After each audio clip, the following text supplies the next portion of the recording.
or you will brew, because the chestnut beer is just great for you. Hooray! Hooray! Chestnut beer. Right. Delicious. So- Hopefully.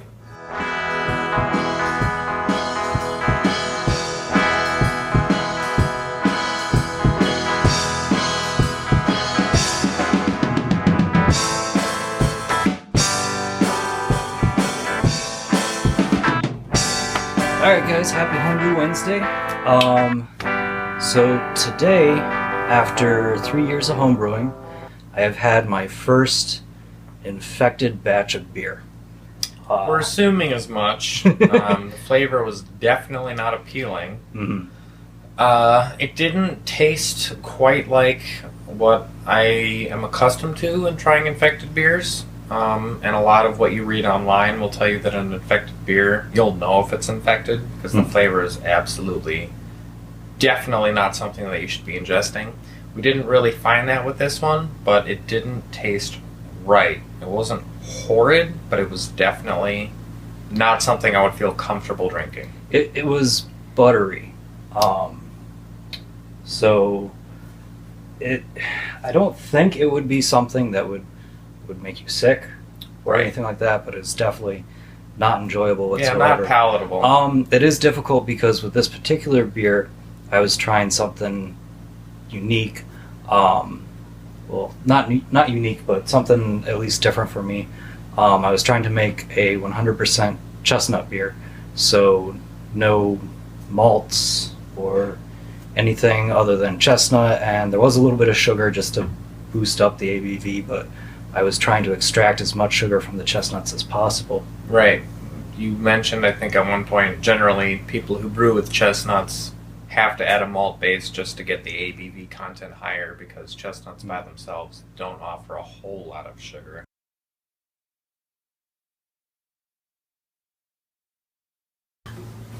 Cheers. Cheers.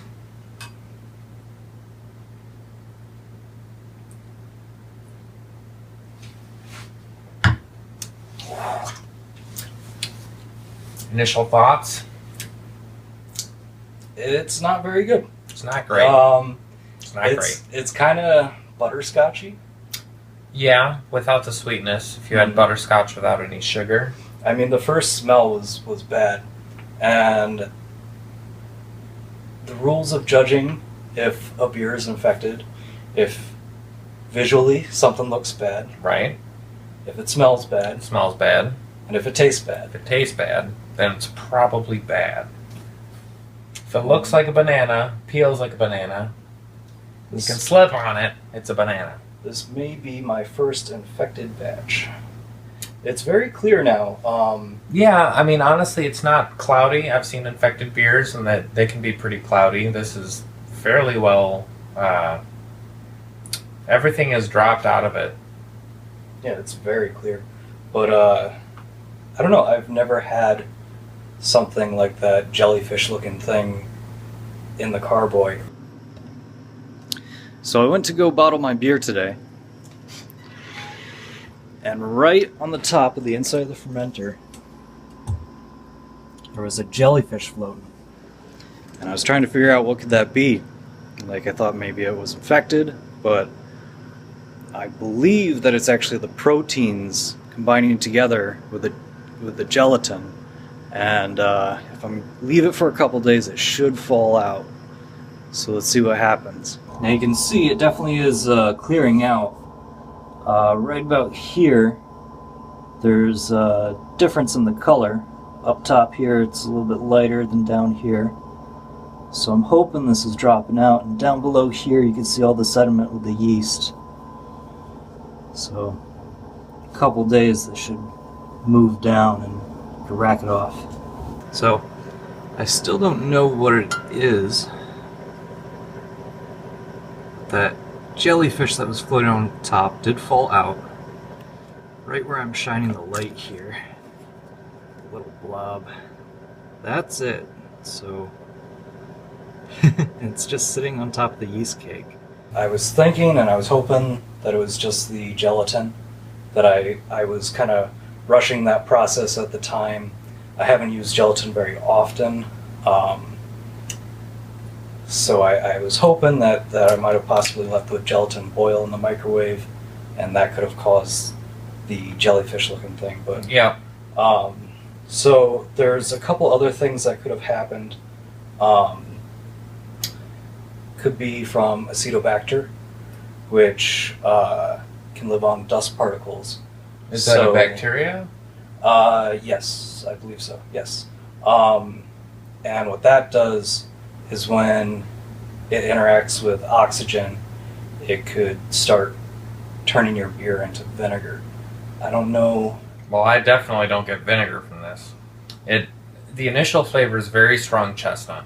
I definitely taste chestnut. There's just the aftertaste when you exhale is very, very strange. It's not funky like when you drink a saison or anything with Brett. It's I've had nothing like this. It's not good. Another thing that can make ropey beers is Piococcus, but there should be no reason, or I don't think that would be the culprit because it has no like sour flavors. No, it's not sour. Like you said, it's more of a butterscotch quality, just not as sugary. Yeah, I think it would be a Acetobacter issue. I'm pretty certain. So there you have it. All right. Try it out yourself, see what you think, and if you run into similar issues.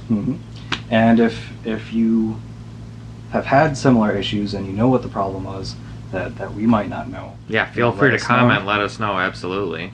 Let us know if you've tried anything similar, and if you've done any chestnut beers or tried anything. Any information would be fantastic for any other viewers and ourselves. So thanks for watching. Appreciate it, and we'll catch you next time if we don't die. You want to take us out with a song? Sure.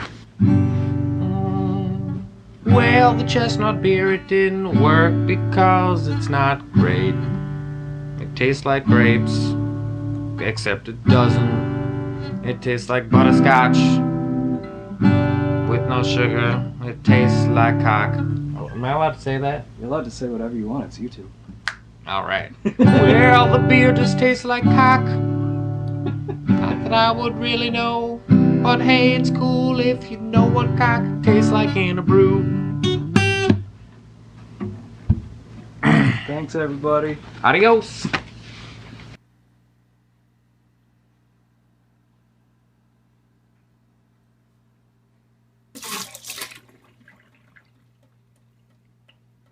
Gross.